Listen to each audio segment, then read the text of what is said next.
Bienvenidos, espero me escuchen bien, allá atrás también. Vamos a comenzar, vamos a orar. Me pongo esto por acá. Oremos, hermanos, para que el Señor nos guíe en el tiempo de la exposición de la palabra. Señor, Dios bueno, Dios poderoso, te damos mil gracias por este día que tú nos permites tener. Gracias, Señor, por permitirnos reunirnos en esta mañana. Gracias, Señor, por todo lo que tú nos das, porque eres tan bueno y tan precioso. Gracias, Señor, por Cristo en la cruz. Gracias, Señor, por Cristo sentado a tu diestra. Porque a través de esto es que tenemos esperanza, Señor, que tenemos ánimo y confianza de que podemos vivir esta vida conforme a tu santa voluntad, Señor. Asidos de ti, asidos de tu palabra, Señor, para que un día, cuando Cristo regrese, podamos vivir por siempre gozosos en la eternidad, sin mancha y sin pecado, dándote la gloria y la honra perfectamente y solamente a ti, Señor. Tú eres tan bueno que nos permites este tiempo para conectarnos nuevamente contigo, Señor. La semana a veces tiene tantas dificultades, retos, aún pecado de parte nuestra, Señor, pero tú nos fortaleces con tu palabra día a día, pero especialmente en este día precioso, tú nos ayudas, nos edificas, nos corriges, Señor, y nos instruyes a través de ella. Señor, te pedimos guía en esta mañana para que podamos ver la hermosura de tu palabra y para que podamos disfrutar cada una de estas, tus palabras inspiradas, Señor. Te lo pedimos en Cristo Jesús. Amén. Bien, mis hermanos, abramos nuestras Biblias en Juan capítulo 15.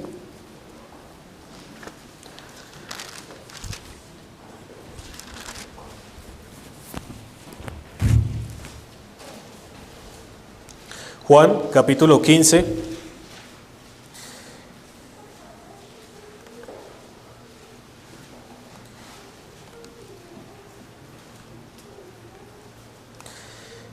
Y antes de leer el texto de esta mañana, imaginemos que a una persona le dicen que le queda un día de vida, solamente un día. Imaginemos. Esta persona decide reunirse con sus seres más queridos, con su familia, con su esposa, con sus padres, con sus hijos, también con sus amigos. Quiere darles unas palabras finales. ¿Qué actitud creen, hermanos, que tomarán todos sus allegados frente a esta convocación? Imagínense ustedes que conocen a esta persona a la que le dijeron que iba a morir un día después. ¿Qué actitud tendría usted si esa persona lo invita para darle unas palabras finales? ¿Irían? Por supuesto que sí. Pero además de eso, ¿creen que prestarían atención a todo lo que esta persona está a punto de decir? Aún más, ¿creen que procurarán cumplir cada uno de los deseos tal vez que esta persona tiene para decirnos a cada uno de nosotros? En lo posible creo que sí. Pues en esta situación se encontraba el Señor Jesús con sus discípulos. Muy pronto iba a morir y Él lo sabía. Y este capítulo 15 nos deja ver y nos deja leer y contemplar las palabras que el Señor Jesús le dio a sus 11 discípulos antes de partir. Él ya sabía que iba a morir. Y probablemente, según los acontecimientos aquí, al otro día lo iba a hacer. Así que las palabras que vamos a leer hacen parte de ese momento intenso.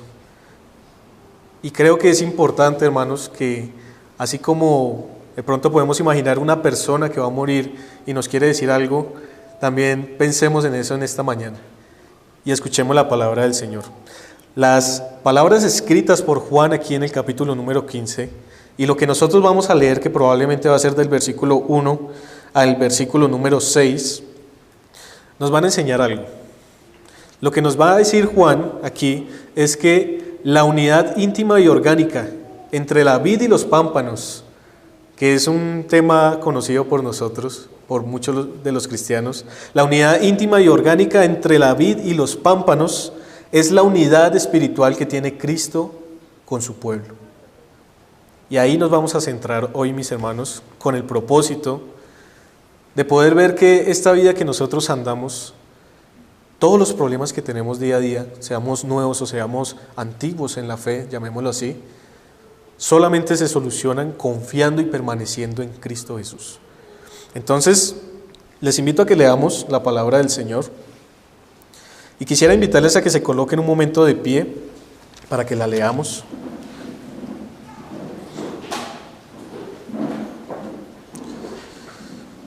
Juan capítulo 15, y vamos a leer desde el versículo 1 al 6.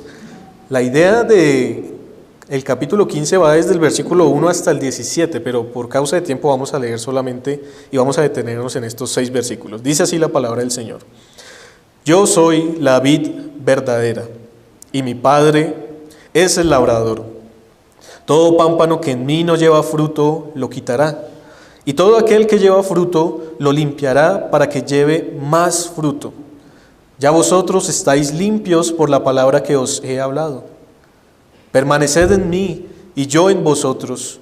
Como el pámpano no puede llevar fruto por sí mismo si no permanece en la vid, así tampoco vosotros si no permanecéis en mí. Yo soy la vid, vosotros los pámpanos. El que permanece en mí y yo en él, éste lleva mucho fruto, porque separados de mí nada podéis hacer. El que en mí no permanece será echado fuera como pámpano y se secará. Y los recogen y los echan en el fuego y arden. Oremos. Señor bendito, te damos gracias por tu palabra preciosa nuevamente. Ayúdanos en esta mañana, Señor, a indagar en ella, a contemplarla y a meditarla. Señor, te lo pedimos en Cristo Jesús. Amén. Pueden tomar asiento, mis hermanos. Bien, quiero contextualizarlos un poco. Ya los contextualicé un poco en la introducción. Quiero contextualizarlos un poco más. Estos acontecimientos que nosotros estamos leyendo aquí están en la noche, probablemente, están en el día, están en la comida de la Pascua.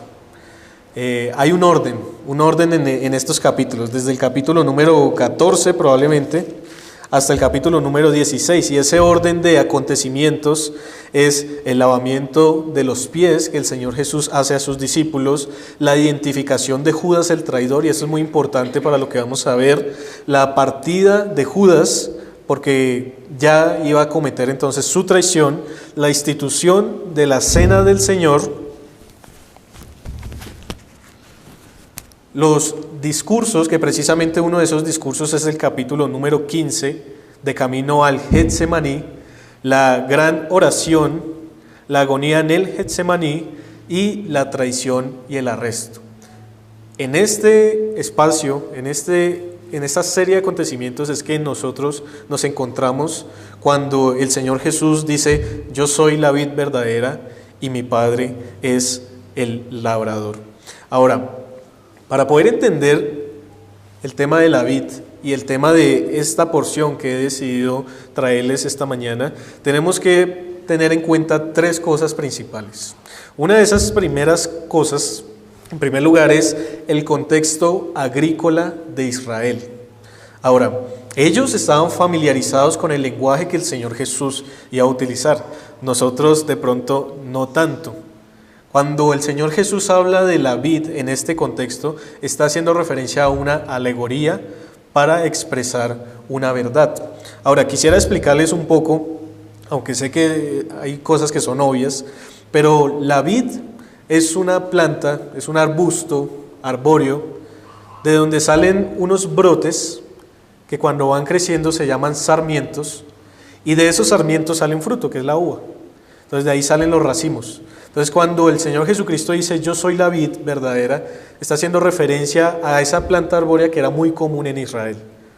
Entonces para ellos era muy común ver en cada momento viñedos, ver viñedos, entonces el grupo de vides en donde se recogían las uvas para hacer el vino. Y para ellos entonces era muy familiar el lenguaje. Ellos entendían muy bien a lo que estaba haciendo referencia, en este caso, el Señor Jesús. Versículo 5 dice, yo soy la vid, vosotros los pámpanos. La palabra pámpanos es una palabra que en la actualidad nosotros podemos conocer como brotes, los brotes. Entonces, los brotes son aquellas ramitas que salen precisamente de la rama, de donde después se van a convertir en sarmientos, y de los sarmientos, que ya están grandecitos, van a salir entonces las uvas, los racimos de uvas, para que entendamos un poco lo que el Señor Jesús quería decirnos allí. Eso es lo primero que tenemos que tener en cuenta, el contexto agrícola de Israel. A ver, ¿qué más allí?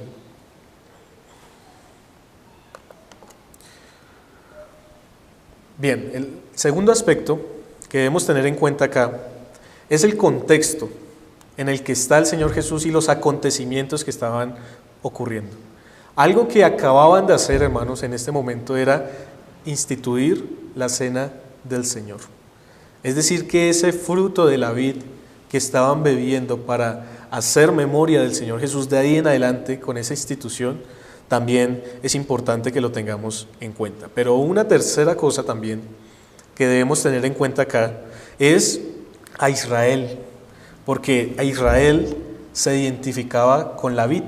Había unas monedas del tiempo de los macabeos, y en la moneda la representación de Israel era precisamente una vid. Y quisiera que viéramos algunos textos para ver cómo las Escrituras apuntaban a que Israel era esa vid. Salmo capítulo 80, versículo número 8. Salmo 80,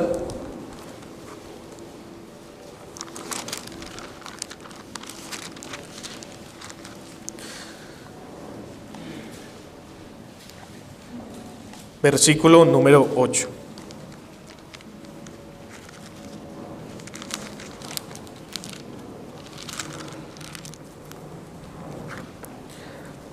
Dice así: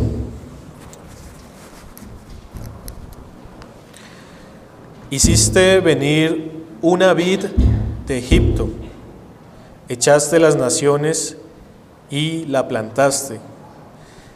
Hiciste venir una vid de Egipto, es una clara referencia hablando de Israel cuando sale de Egipto, el éxodo.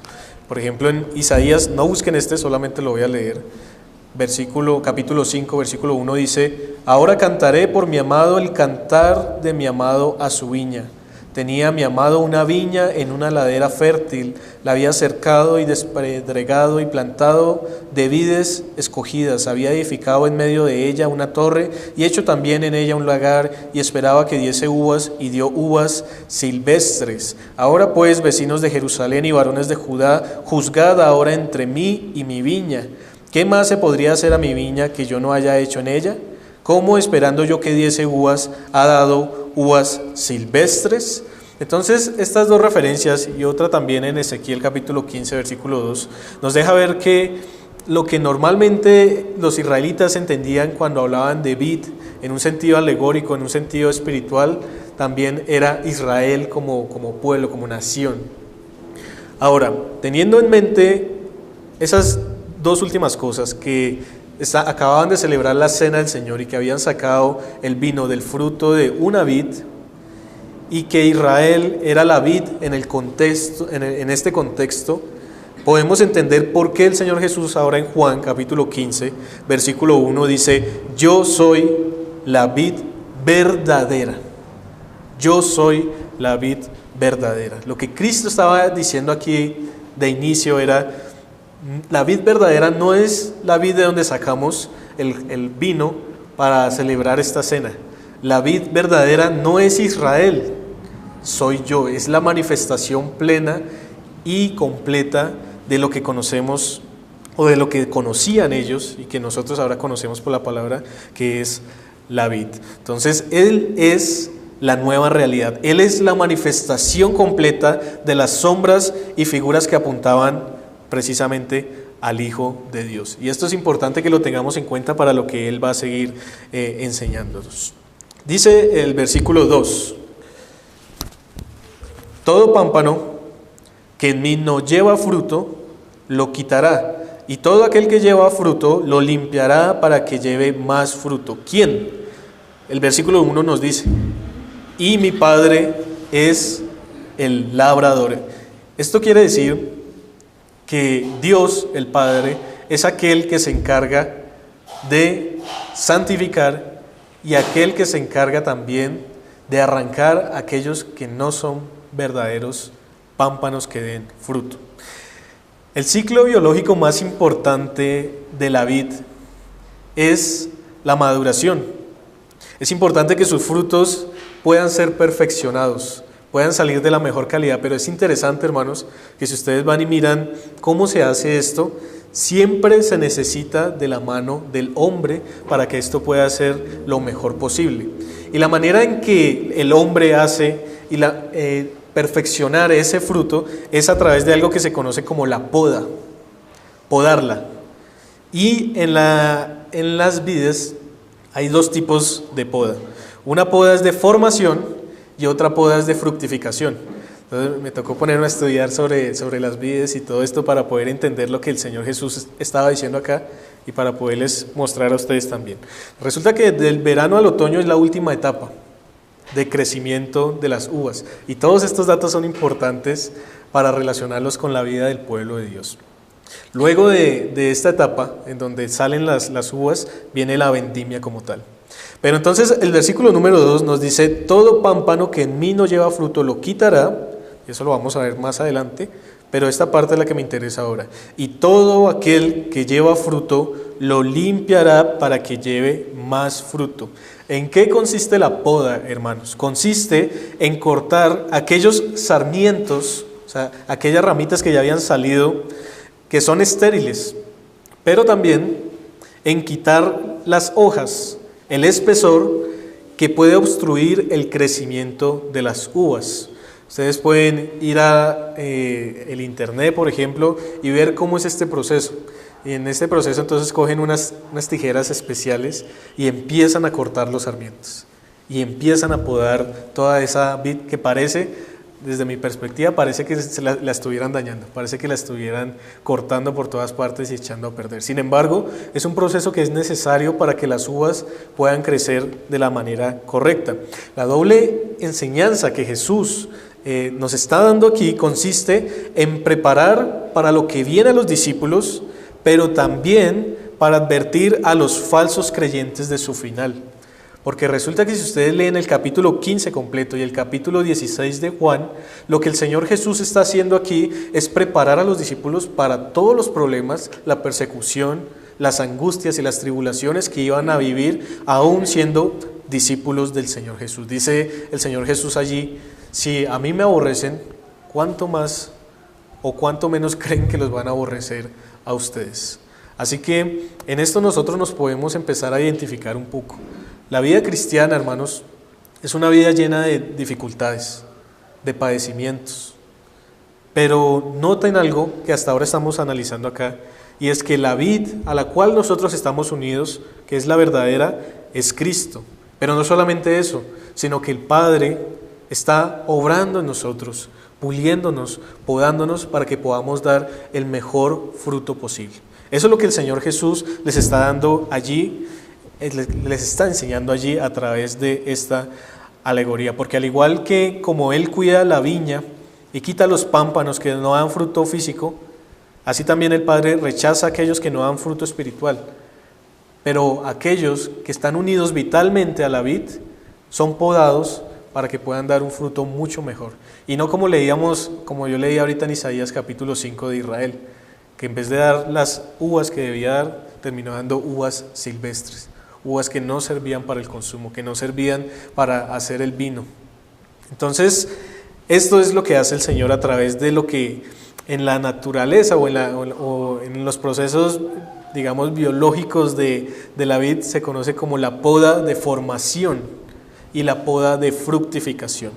La poda de formación, ¿cuál sería, hermanos?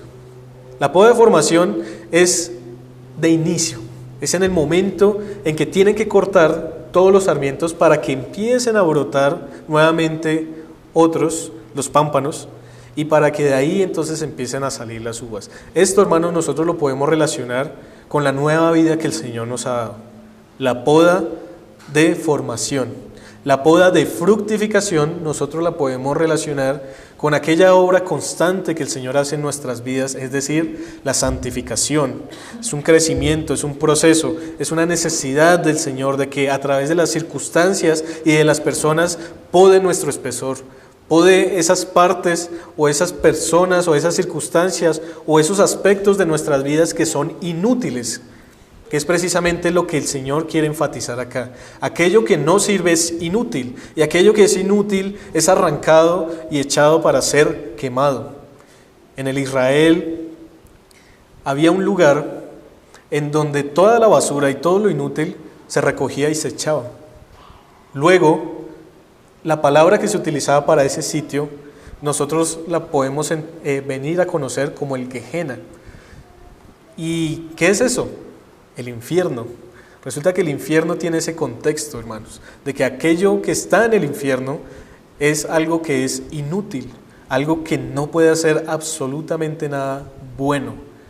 Ese es el sentido de lo que también el Señor Jesús está advirtiendo a través de esta alegoría.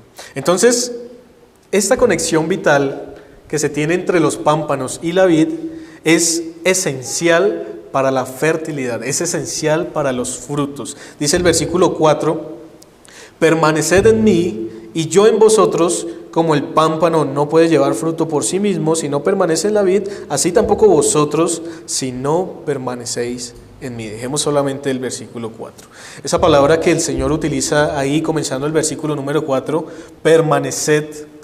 Podemos entender que cuando el Señor Jesús les dice eso a sus 11 discípulos, les está dando un precepto, les está mandando a que permanezcan en Él como los pámpanos que dan frutos deberían permanecer precisamente en la vid. Pero por supuesto, no solamente a los 11 discípulos que están allí, hermanos, sino a cada uno de nosotros que estamos unidos a Cristo. El Señor nos dice, permanezcan en mí.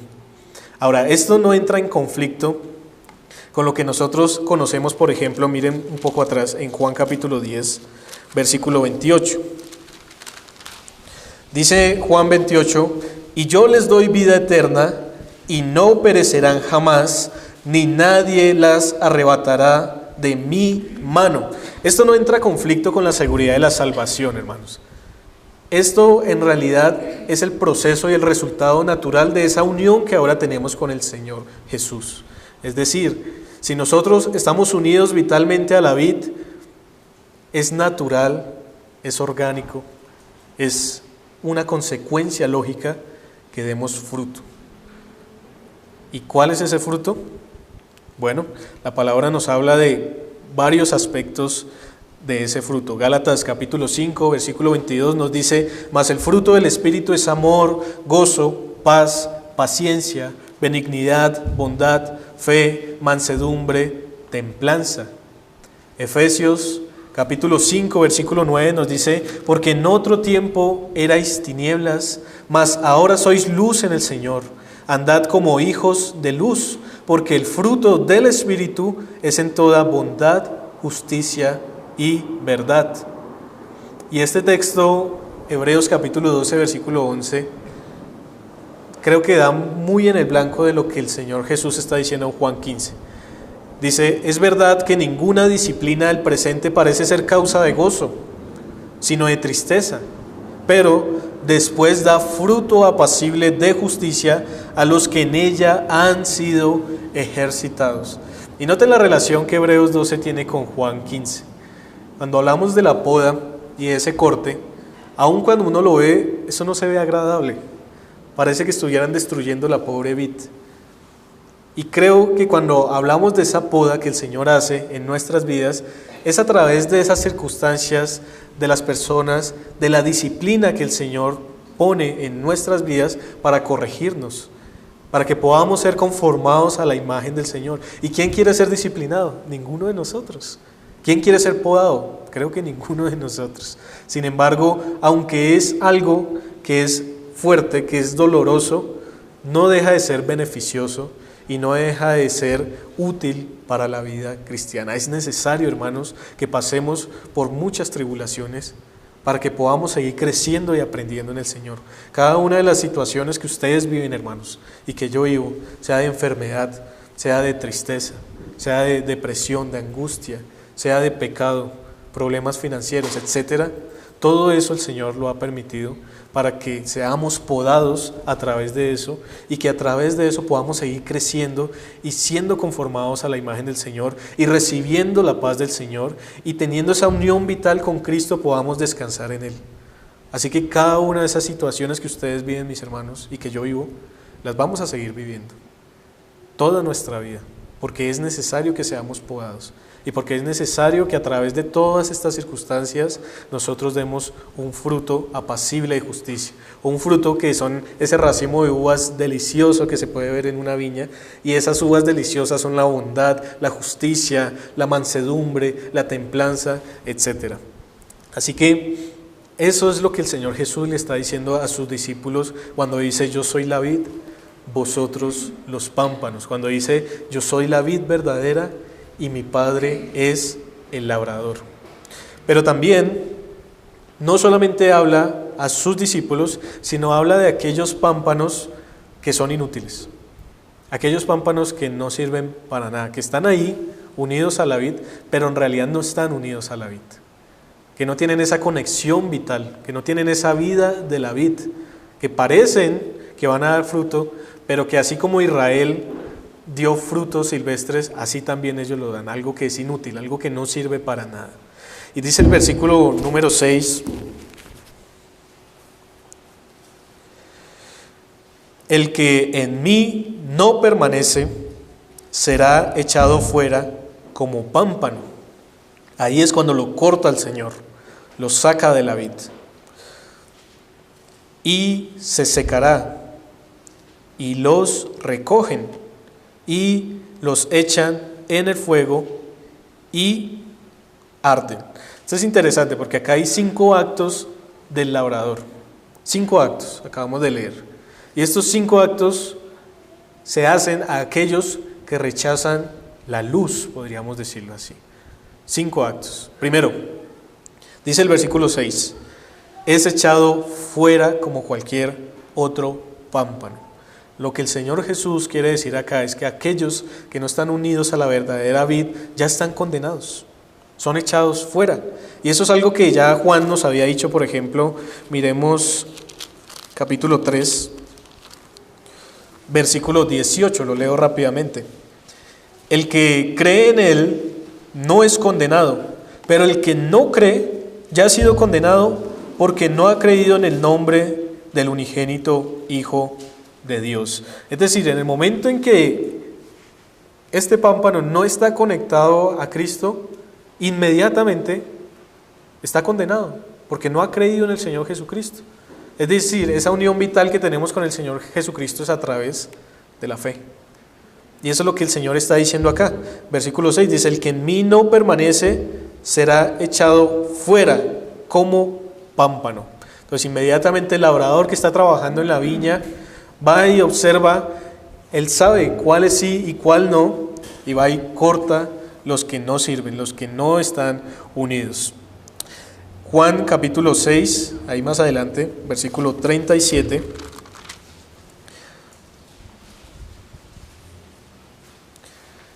Noten aquellos pámpanos que dan fruto aquí. Dice: todo lo que el Padre me da vendrá a mí, y el que a mí viene no le echo fuera. Entonces acá está el contraste.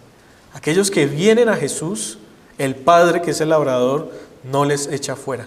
Pero aquellos que rechazan a Jesús, que no creen en Cristo Jesús, son cortados, son echados fuera, son apartados. Eso es lo primero que nos dice el verso número 6 del capítulo 15. Lo segundo es que es aquel que ha sido cortado se seca. ¿Y cómo nosotros podemos entender eso de que se seca? Bueno, es como una planta, podemos poner la ilustración. Cuando usted le corta una hojita o una ramita a una planta que tenga usted en su casa o en algún sitio, ¿qué pasa? Empieza a marchitarse, empieza a secarse. Y lo que el Señor Jesús está diciendo acá cuando dice es echado fuera como pámpano y se secará, hace referencia probablemente a lo que Isaías capítulo 48, versículo 22 dice respecto al impío, al que está sin Dios, y es que no tiene paz. Eso es secarse. A lo que Joel capítulo 1, versículo número 12 dice, cuando se seca no hay gozo, no hay alegría. O a lo que Judas capítulo 2, versículo 12 dice, que son árboles otoñales sin fruto, 2 veces muertos y desarraigados. Eso implica el secarse, hermanos. Implica que no hay paz. Ustedes pueden ver a los no creyentes en el mundo teniendo fama, gloria, dinero, infelices, sin paz, porque la verdadera paz proviene solamente del Señor. La verdadera paz solamente proviene de la unión vital que se tiene con la vid verdadera, y esta es Cristo. Yo soy la vid, vosotros los pámpanos. El que permanece en mí y yo en él, éste lleva mucho fruto, porque separados de mí, nada, absolutamente nada podéis hacer. Sigamos. En tercer lugar, el versículo número 6 habla de los recogen. Dice, los recogen. Ahora, es interesante que de esto también habla Mateo con otra ilustración que se da allí en Mateo capítulo 13, versículo 30, cuando se habla del trigo y la cizaña. Entonces dice ese texto, dejad crecer juntamente lo uno y lo otro hasta la siega. Y al tiempo de la siega, yo diré a los segadores, recoged primero la cizaña y atadla en manojos para quemarla, pero recoged el trigo en mi granero. Así que esto de recoger hace alusión ya al juicio que van a tener aquellos que no tienen esa unión vital con el Señor Jesús. Y cuarto, dice el versículo 6, los recogen y los echan en el fuego.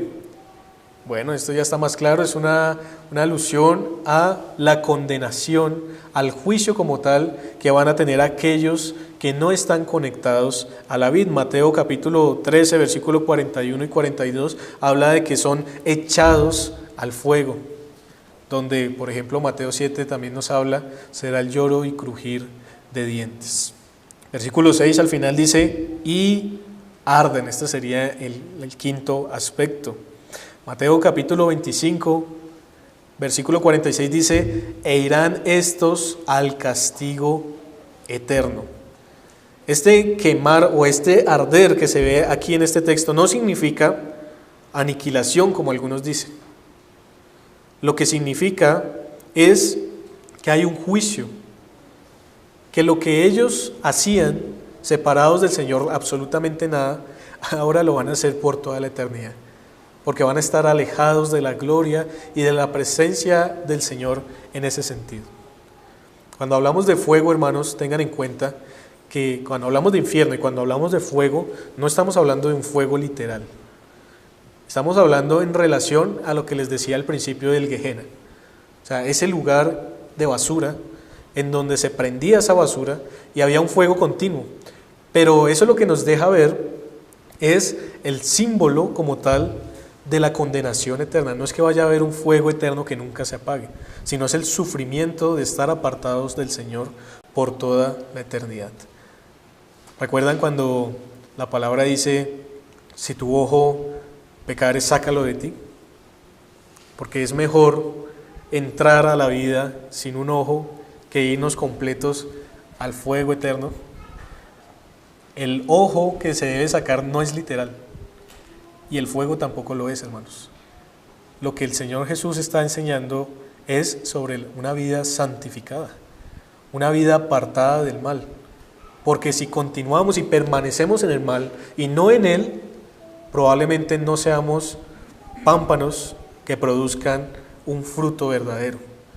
Y si no producimos frutos, va a venir el labrador y va a cortar ese pámpano y lo va a echar y se va a secar, y después lo va a recoger junto a los otros pámpanos inútiles y los va a tirar al fuego, y en el fuego van a arder. Eso es lo que el Señor Jesús nos está tratando de mostrar aquí en este texto. Así que, mis hermanos, la vid verdadera es Cristo. El Padre es quien da crecimiento en el Señor Jesús. Solamente en Cristo, hermanos, como los pámpanos unidos a la vid, podemos vivir verdaderamente. Aquel que no está unido a Cristo será cortado y echado al fuego. Y antes de finalizar, quisiera hacer algunas aplicaciones que nos pueden ayudar a contemplar lo que el Señor Jesús está diciendo aquí. A la luz de esta bella verdad, hermanos, en primer lugar, debemos consolar nuestros corazones. El Señor no solo nos ha salvado, gloria a Dios por eso, sino que sigue con nosotros en cada paso que damos.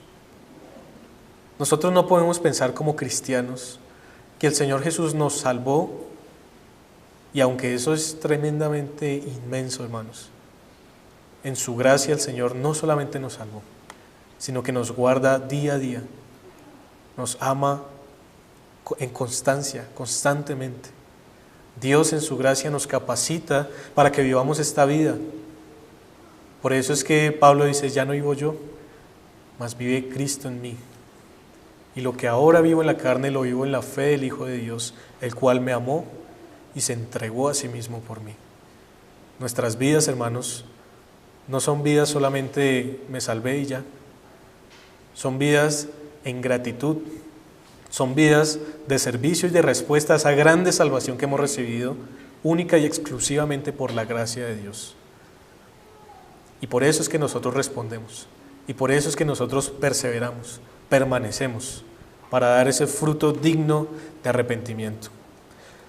Pese a las dificultades económicas, porque muchos las tenemos, aún en esta época, aquellos hermanos que están sin empleo, por ejemplo, aquellos hermanos que tienen incertidumbre de lo que va a ser su futuro, tal vez aún de deudas que se puedan tener por una u otra razón, permanezcamos en Cristo, hermanos, confiemos en Él, y Él dará algo, paz, alegría y vida abundante. Nosotros no necesitamos más dinero, hermanos, nosotros no necesitamos más proyectos, más propiedades. Está bien que seamos diligentes en eso, pero lo que más necesitamos es esa paz que sobrepasa todo entendimiento. Entonces, cada dificultad que usted tenga, mi hermano, sea en su hogar, sea en su trabajo, en donde sea al futuro, sea ya, descanse en el Señor, permanezca en el Señor, conectado vitalmente a esa vid verdadera. Pese a la salud, hermanos, a las dificultades, a las enfermedades, porque hay muchos enfermos, hay muchos que padecen de muchos síntomas, aún mentales. Permanezcamos y sigamos confiando en Jesús, porque Él nos advirtió que seríamos podados, pero no sin un propósito. Y ese propósito es que seamos conformados a su imagen, a la imagen de Cristo. Entonces, cada una de las enfermedades que cada uno de ustedes padece, que yo padezco o que padeceremos algún día, son permitidas por el Señor para que podamos ser podados y debemos dar gracias aún en medio del lloro, de la tristeza que conlleva esto, del dolor que conlleva, porque todas las cosas ayudan a bien a aquellos que aman a Dios. Dice 1 de Pedro capítulo 4 versículo 12, amados, no os sorprendáis del fuego de prueba que os ha sobrevenido, como si alguna cosa extraña os aconteciese, sino gozaos por cuanto sois participantes de los padecimientos de Cristo, para que también en la revelación de su gloria os gocéis con gran alegría. Permanezcamos en Él, amados hermanos. Pero también quisiera hablar a los no creyentes, aquellos que no están conectados a la vida. Todavía hay tiempo para los que no se han arrepentido.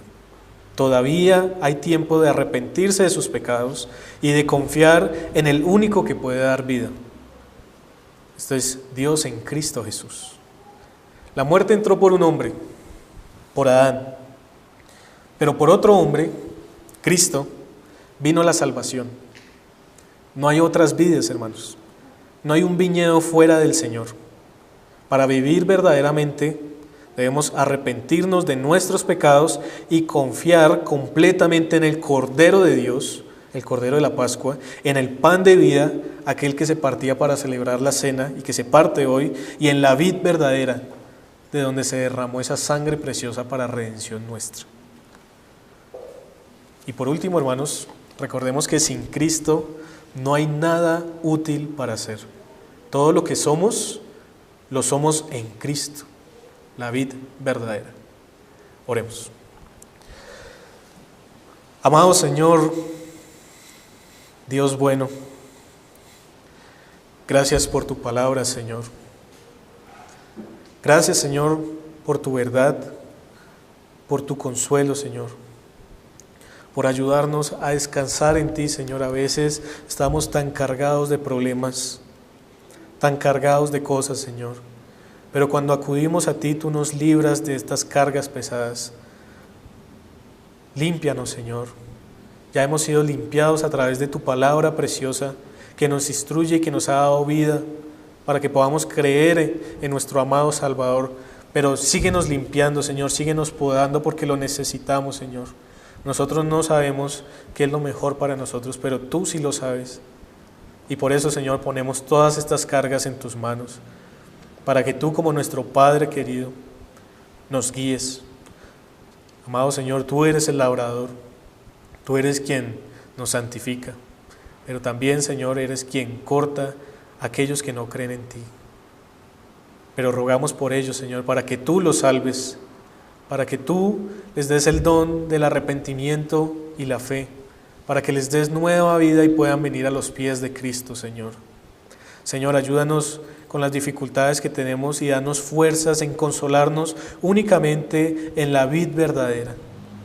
Señor, ayúdanos a entender que este ejemplo que el Señor Jesús es un vivo ejemplo de esa relación que tenemos en virtud de la unión con Cristo. Gracias a ti, Señor. Señor, ayúdanos, anímanos, fortalécenos en medio de las dificultades y que podamos dar el fruto verdadero, un fruto lleno de amor, de paz, lleno de mansedumbre, el fruto de tu Santo Espíritu por medio del cual obras en nuestras vidas. Señor, tú eres bueno y en Cristo Jesús oramos. Amén.